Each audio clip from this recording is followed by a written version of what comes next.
नमस्कार. आपल्या सगळ्यांचं स्वागत आहे. आयकॉन स्टील प्रस्तुत बिल्ड आयकॉन या उपक्रमामध्ये. आज आम्ही आलोत नाशिकमध्ये आणि माझ्यासोबत आहेत master engineer Prashant Gaikwad sir. Master engineer अर्थात म्हणण्याचं कारण म्हणजे त्यांनी एम-ई स्ट्रक्चर्स केलेले आहे हे पहिलं कारण. दुसरं कारण म्हणजे मागच्या 12 वर्षांपासून ते या क्षेत्रामध्ये कार्यरत आहेत आणि रेसिडेन्शियल आणि कमर्शियल हे 2 जे महत्त्वाचे मूलभूत काय म्हणतो आपण फॅक्टर्स आहेत, ज्याच्यामध्ये सिव्हिल इंजिनिअरिंगचं सगळ्यात मोठं काम आहे. तर त्या दोन्ही क्षेत्रामध्ये ते अतिशय उत्तमरित्या काम करतात. त्यामुळे त्यांचा आजपर्यंतचा प्रवास कसा होता, त्यांना आलेले अनुभव कसे होते आणि भविष्यात त्यांची वाटचाल कशी असणार आहे, या सगळ्या संदर्भात आपण गप्पा मारणार आहोत बिल्ड आयकॉन या प्लॅटफॉर्मवर. नमस्कार सर. नमस्कार. तर आपण गप्पांना अशी सुरुवात करूया आधी म्हणजे सुरुवात करण्याच्या आधी थोडं पिक्चरसारखं फ्लॅशबॅकमध्ये जाऊया आणि आधी मला विचारायचं ते म्हणजे तुमची शैक्षणिक पार्श्वभूमी कशी होती? म्हणजे शाळा कुठली होती, मग कॉलेज कुठलं होतं? सिव्हिल इंजिनिअरिंग या क्षेत्रामध्ये येण्यामागे प्रेरणा कुणाची होती? इन्स्पिरेशन कुणाचं होतं ज्यांच्यामुळे तुम्हाला असं वाटलं की आपणही या क्षेत्रात जावं आणि ट्राय करावं? तर हा सगळा शैक्षणिक प्रवास कसा होता ते आधी ऐकायचं. तसं तर म्हणाल माझं सर्व शिक्षण जे आहे नाशिकमध्येच झालेलं आहे. बरोबर. प्राथमिक शिक्षण माझं मराठा विद्याप्रसारक यांच्या कैवाक गुरुजी स्कूलमध्ये झालेलं आहे. बरोबर बरोबर. त्यानंतर माध्यमिक मराठा हायस्कूल. त्यानंतर माझं 11-12 कम्प्लीट झाले KTHM कॉलेजमधून. त्यानंतर BE माझं इंडियन VP कॉलेजमधून झाले बरोबर. आणि मास्टर्स माझं KK वाघमधून झालेलं आहे. बरोबर. आणि या क्षेत्रामध्ये येण्यामागची प्रेरणा? प्रेरणा तशी म्हणजे मला स्टार्टिंग पासून ड्रॉइंग वगैरे क्रिएटिव्हिटी मध्येच इंटरेस्ट होता. असा सिव्हिल फील्ड माझ्या दृष्टीने त्यामध्येच योग्य होतं, त्यामुळे तुम्ही या क्षेत्राकडे आलो. ठीक आहे. मग आता आणखीन एक सिव्हिल इंजिनिअरचा खरा प्रवास त्याच्यानंतर सुरू होतो किंवा स्ट्रगल सुरू होतो. तर त्याच्यामध्ये असं असतं की सिव्हिल इंजिनिअरिंग झाल्यानंतर पहिला आपण कुठेतरी सर्व्हिस प्रॅक्टिस करतो आणि त्याच्यानंतर अर्थातच आपण स्वतःची कन्सल्टन्सी सुरू करतो. तर ती सर्व्हिस प्रॅक्टिस तुम्ही कुठं केलीत आणि जो पहिला प्रोजेक्ट केलात स्वतः वैयक्तिकरित्या, तर तो अनुभव कसा होता?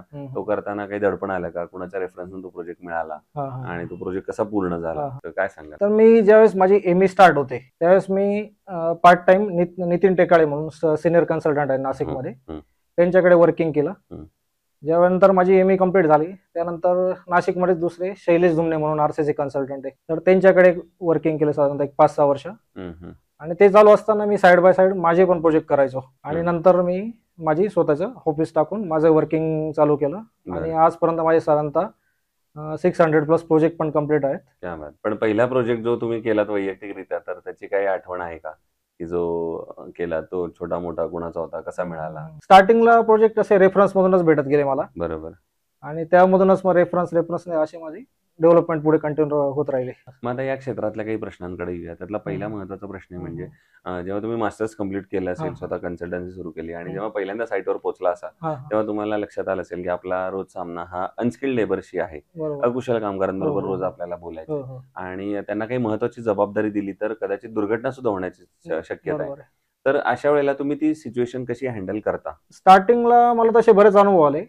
मग त्यानंतर मी एक स्वतःचा रूल तयार करून घेतला की कोणतेही ड्रॉइंग रिलीज करण्याच्या आधी मी कॉन्ट्रॅक्टर आणि ओनर त्यांना ऑफिसला मी बोलून घ्यायचो, सर्व ड्रॉइंग समजून सांगायचो. काही माझ्याकडे फोटोग्राफचं कलेक्शन पण असायचं की कसं कॉलम्सच्या रिंग्स बांधल्या पाहिजे, स्टील कसं बांधलं पाहिजे, या सगळ्या गोष्टी माझ्याकडे काही कलेक्शन ते पण मी त्यांना दाखवायचो आणि त्यानंतर मग त्यांना ऍक्च्युअल वर्क स्टार्ट करण्यासाठी सांगायचो. दुसरं रेसिडेन्शियल मध्ये काम करताना बऱ्याचदा तुम्ही कस्टमर कडनं वाक्य ऐकलं असेल की आमचं बजेट कमी आहे किंवा इतक्याच बजेटमध्ये आता आम्हाला हा प्रोजेक्ट पूर्ण करून द्या. पण अशा वेळेला एक सिव्हिल इंजिनियर म्हणून तुम्हाला वाटत असतं की आपण चांगल्या दर्जेदार बांधकाम करावं. तर अशा वेळेला बजेट आणि क्वालिटी या दोन्हीचा समतोल मग तुम्ही कसा राखता? हा प्रॉब्लेम तर कंटिन्युअसली असतोच, पण मी बऱ्याच वेळेस क्लायंटला सांगतो की स्टील आणि कॉन्क्रीट मध्ये कॉम्प्रोमाइज करू नका. तुम्हाला बऱ्याच पुढच्या काही गोष्टी आहेत त्यात तुम्ही कॉस्ट सेव्हिंग करू शकता.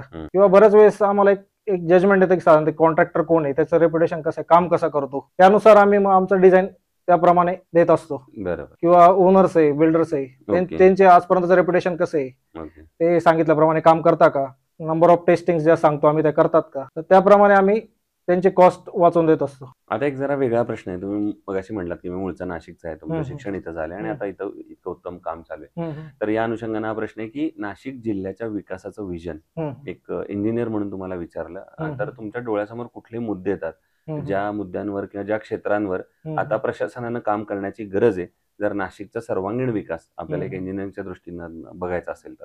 त्यात सर्वात मेन पॉईंट म्हणाल तर आपले रोड्स जे आहे आज ते त्या क्वालिटीचे नाहीच आहे जेवढी नाशिकची डेव्हलपमेंट होते किंवा समजा नवीन लेआउट तयार होत आहे लेआउट होण्याच्या पूर्वी त्या प्लॉटवरती पाण्याचं कनेक्शन, ड्रेनेजचं कनेक्शन हे सर्व अवेलेबल आहेत का नाही, बरोबर. या गोष्टी झाल्या पाहिजे. हम्म. जनरली आपल्याकडे पहिले रोड होता आणि त्यानंतर ड्रेनेज लाईन येते किंवा बरोबर. वॉटर लाईन येते, हम्म. या गोष्टी पहिले झाल्या पाहिजे. तुम्ही फार महत्वाचा मुद्दा मांडलात की हम्म. रस्ते आहेत किंवा ड्रेनेज आहे, हम्म. पाणी आहे. तर मग प्रशासनानं आता काय पावलं उचलली पाहिजेत असं तुम्हाला वाटतं? जर समजा रस्त्याचाच एक महत्वाचा प्रश्न घेऊ, तर कुठल्या एरियामध्ये फ्लायओव्हरची आता खरी गरज आहे किंवा रस्त्याची भुयारी मार्गाची गरज आहे असं तुम्हाला वाटतं नाशिक? नाशिकमध्ये तसं म्हणाल तर आता द्वारका सर्वात ट्रॅफिक एरिया आहे आपला, तिथे झाला पाहिजे. बरोबर. अजूनही बरेच असे ठिकाण आहेत की तिथे झाल्या पाहिजे गोष्टी सगळ्या. Okay okay. आपला मेन फ्लायओव्हर आहे आता इथे लेखानगरचा पॉइंट, इथे वन वे ट्रॅफिक सध्या बऱ्याच दिवसापासून डायव्हर्ट आहे, त्यामुळे पब्लिकला बरंच फिरून यावं लागतं. बरोबर. असे बरेच काही जंक्शन्स आहेत की त्याच्यावर काम झालं पाहिजे. दुसरं कन्स्ट्रक्शन मध्ये जसं तुम्ही मगाशी म्हणलात की स्टील आणि सिमेंट हे दोन महत्वाचे घटक आहेत. तर मग स्टील निवडताना तुम्ही काय पॅरामीटर्स बघता आणि मग ठरवता की हे स्टील चांगलं आहे, हे वापरलं पाहिजे? स्टील मध्ये आम्ही स्टार्टिंगला ज्यावेळेस साईटवर स्टील येते त्यावेळेस आम्ही त्याचा पहिले बेंड रिबेंड टेस्ट चेक करतो. त्याचा परत एक टेन्साईल फिजिकल आणि केमिकल प्रॉपर्टीज त्यांना चेक करायला लावतो. बरोबर.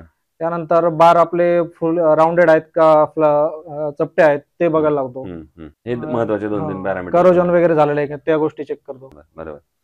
आयकॉन स्टील यापूर्वी कधी कुठल्या प्रोजेक्ट मध्ये वापरलं होतं? तसं बऱ्याच प्रोजेक्टला वापरलेलं आहे मी यापूर्वी. तर मग त्याच्या सर्व्हिस बद्दल, अवेलेबिलिटी बद्दल? सर्व्हिस चांगली आहे. ओके. त्याच्याबद्दल अवेलेबिलिटी, कॉस्ट? अवेलेबिलिटी आहे, कोऑर्डिनेशन आहे. अच्छा.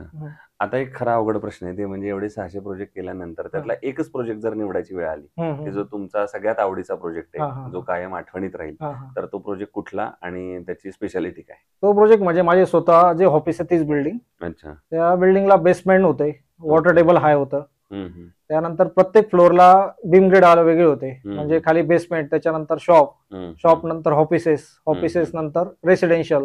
बरोबर. बरेच काही चॅलेंजेस होते, कॉलम कसे घ्यायचे, बीम ग्रेड कसे पाहिजे, ओके ओके, अशा बऱ्याच काही गोष्टी होत्या. ड्रेनेज कसं पास करायचं, ड्रेनेज लाईन, सर्व्हिसेस, असं बरेच काही चॅलेंज एकाच प्रोजेक्ट मध्ये होते. वा, म्हणजे ऍक्च्युली तोच पुढचा प्रश्न होता माझा की असा एखादा प्रोजेक्ट आहे का की ज्याच्यात सगळ्यात जास्त प्रॉब्लेम्स आले आणि त्या प्रॉब्लेमवर कशी मात केली असं पण आम्हाला ऐकायचं. म्हणजे आता तुम्ही सांगितलं पण हाच प्रॉब्लेम, पण त्याच्यावर मात कशी केली ते पण आम्हाला ऐकायचं, त्याच्यावर सोल्युशन कसं काढलं तुम्ही? त्यात मेन आमचा structural point of view main असतो की कॉलम पोझिशन कशा आहे आणि सर्व फ्लोअरला त्याचा इम्पॅक्ट कसा पडतोय, आणि बिल्डरच्या हिशोबाने त्यांना सेलेबलच्या हिशोबाने पण सर्व गोष्टी फुलफिल झाल्या पाहिजे. त्याने काही प्रोजेक्ट आपला हॅम्पर नाही झाला पाहिजे सेलिंगसाठी. बरोबर. या सगळ्या गोष्टी आम्हाला विचारात घ्यावं लागतात. आणि मेन तर सर्वात पार्किंग आहे. पार्किंग साठी कॉलमलेस स्ट्रक्चर, काही ठिकाणी आम्हाला पीटी बीम पण घ्यावा लागल्या, त्या पण घेतल्या आम्ही. बरोबर बरोबर. असं बरेच काही चॅलेंजेस होते. आणि आता अगदी शेवटचा प्रश्न ते म्हणजे या क्षेत्रामध्ये तुमच्यासारखे जे आता यंग इंजिनियर येत आहेत आणि आता ते अगदी करिअरचं पहिलंच पाऊल आहे त्यांचं, तर त्यांना तुम्ही या क्षेत्रात येण्यापूर्वी काय सल्ला द्याल? सल्ला म्हणजे माझा असाच राहील की प्रत्येक इंजिनियर्सने काहीतरी एक्सपिरियन्स घेतला पाहिजे. बरोबर. आणि तो चांगल्या कन्सल्टंट कडूनच घेतला पाहिजे, कारण त्याच एक्सपिरियन्सवर तो पुढचं जे काय असतं डेव्हलपमेंट त्याच्यावर डिपेंड असते. बरोबर.